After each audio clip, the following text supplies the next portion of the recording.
فستیڤاڵی تەماتەی ئیسپانیا کە بە گەورەترین شەڕی خواردنەمەنی لە جیهان دەناسرێت هەر ساڵ لە شارۆچکەی بۆنل بەڕێوە دەچێت و دەستکەوتی ئابووری و دارایی زۆری بۆ ئەو شارۆچکەیە هەیە.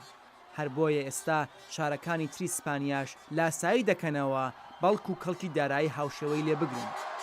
لە فستیڤاڵی ساڵانەی تەماتە ڕۆژی چوارشەممە کامیۆنەکان 160 تەن تەماتەی گەیشتووی ئاوداریان کردە نێو زیاتر لە 22,000 خەڵکی نیوەڕوت کە شەقامەکانی ئەم شارۆچکەیان بۆ شەڕە تەماتەیەکی یەک کاتژمێری داگیر کردبوو. خەڵکی شار و میوانەکان تەماتە دەخەن بۆ یەکتر و دوای کۆتایی شەڕەکە شەقامەکانی ئەم شارە 10,000 کەسیە لە کاتێکدا بە تەماتە سوور بووە جێدەهێڵن. فستیڤاڵی تەماتە لە ساڵی 1945 و کاتێک دەستی پێکرد کە گەنجانی ئەو شارە بە دەنگەدەنگ و هاوارێکی زۆرەوە تەماتە و هەندێک میوەی تریان لە بازاڕی سەوزەفرۆشان هاورد و لە شەقامەکان دایانخست بۆ یەکتر و گاڵتەیان دەکرد.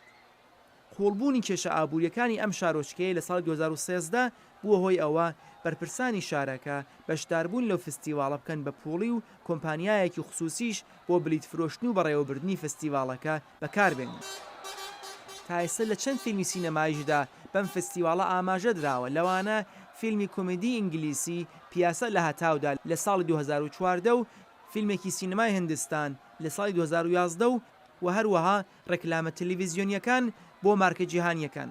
ئەم فستیڤاڵە لە ساڵی 2002ەوە وەک مارکێکی بازرگانی تۆمار کرا و هەر بۆیەش ئەم شارۆچکەیە توانیویەتی بۆ بەکارهێنانی ناو و وێنەکان و ڤیدیۆکانی پەیوەندیدار بەم فستیڤاڵە لە ڕێکلامەکانی کۆمپانیە جیهانیەکان پارە وەربگرێت.